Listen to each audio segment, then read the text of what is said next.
माँ बदल गई। कहानी उस घर की है जहाँ बहू और बेटी को एक माना जाता था, लेकिन फिर अरे शिखा बेटा, तू रसोई में क्यों घुसी रहती है? जा, रोटी मैं बना लूंगी। नहीं नहीं माँ जी, आप बैठिए, बस सारा खाना बन ही गया है। श्वेता को बोल देती हूँ, वो खाना लगा देगी सबका। सॉरी भाभी, मेरे पास वक्त नहीं है। माँ, मुझे पैसे देना, पार्लर जाना है। हाँ हाँ चली जाना, भाभी को भी ले जाना। वो भी जाने को बोल रही थी पार्लर, पर पहले ना मदद कर दे उसके खाना लगाने में।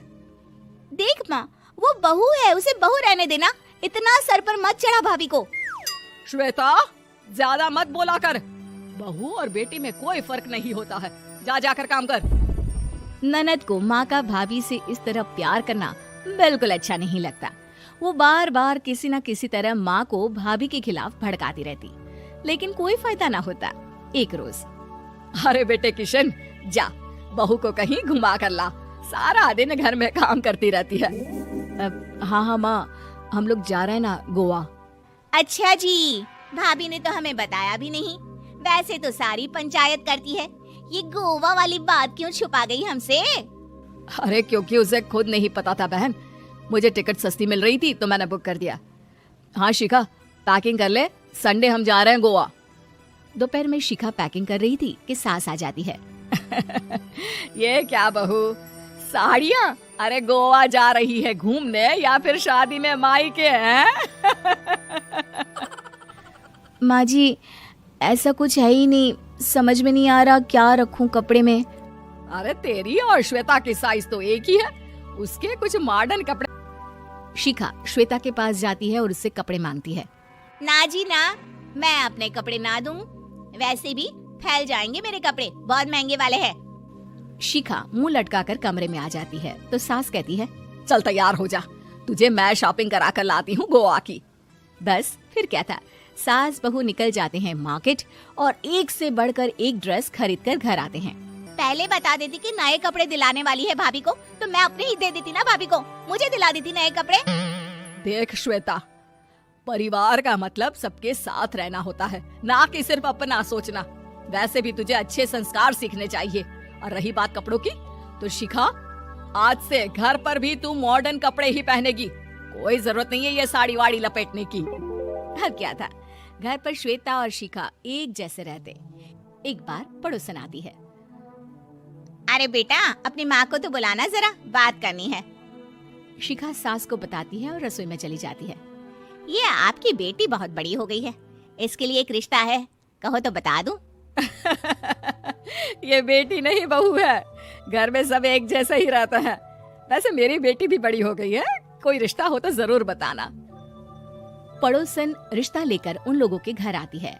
तब श्वेता की होने वाली सास कहती है, तो ये घर है, कितने मंजिल का है? और ये बहू ने आपकी क्या पहन रखा है, जीन्स टॉप? अरे भाई, साड़ी वाड़ी नहीं है क्या इसके पास? देखिए, सर्दी है तो साड़ी में बहू कैसे मैनेज करती, वैसे पहनती है साड़ी भी।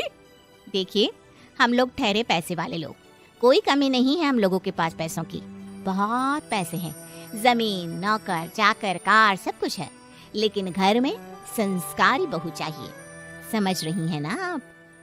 सास कुछ कहती कि श्वेता बोल पड़ती है, हाय रे, नौकर चाकर से लेकर जमीन, कार, पैसा, हाँ हाँ मुझे रिश्ता मंजूर है मुझे।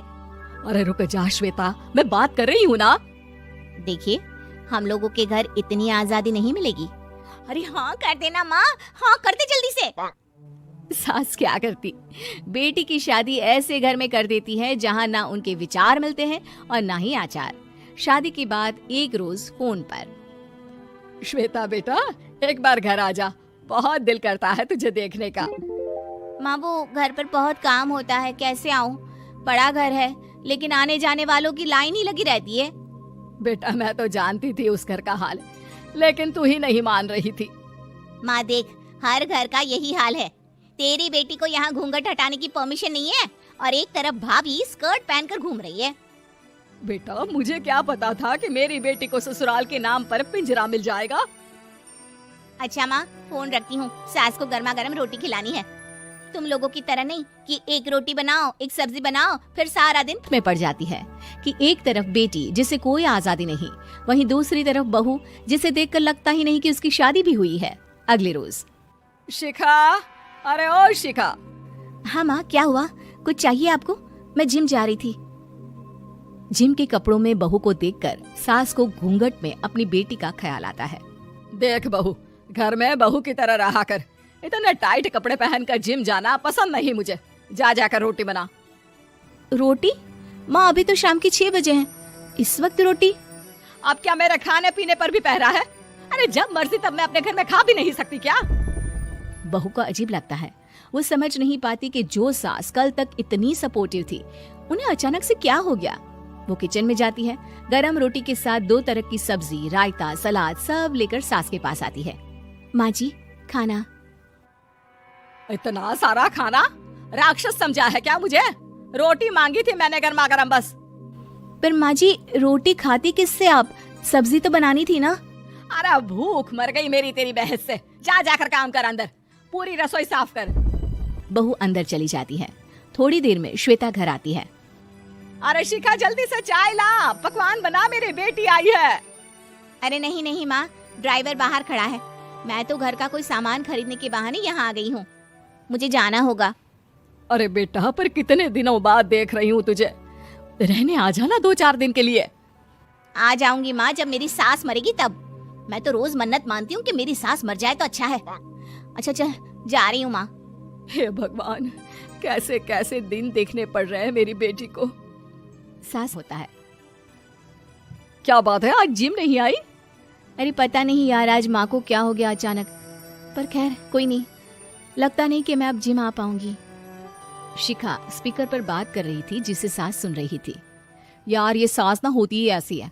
मैं तो कहती हूँ बुढ़िया जल्दी मरे और तू आराम से जिए। शिखा को सहेली की बात पर गुस्सा आ जाता है। माँ के मरने की कौन सा बच्चा दुआ मांगता है मोहिनी? आगे से ऐसी बात मेरे सामने मत करना। हमारे घर की शोभा ही माँ है। क्या हुआ जो थोड़ी शक्ति दिखा रही है? उसमें भी कोई ना कोई उनकी भलाई ही होगी। मैं तो कहती हूँ भगवान मेरे जैसी सास सबको दे, जो सिर्फ माँ की तरह है। सास वाली तो कोई बात ही नहीं है उनमें। सास ये बात सुन रही थी। उनकी आंख में आंसू आ जाते हैं कि क्यों वो बेटी की किस्मत में बहू को भी भागीदार बना रही थी। शिखा, अरे ओ शिखा, क्या हो गया? जिम नहीं जाना क्या?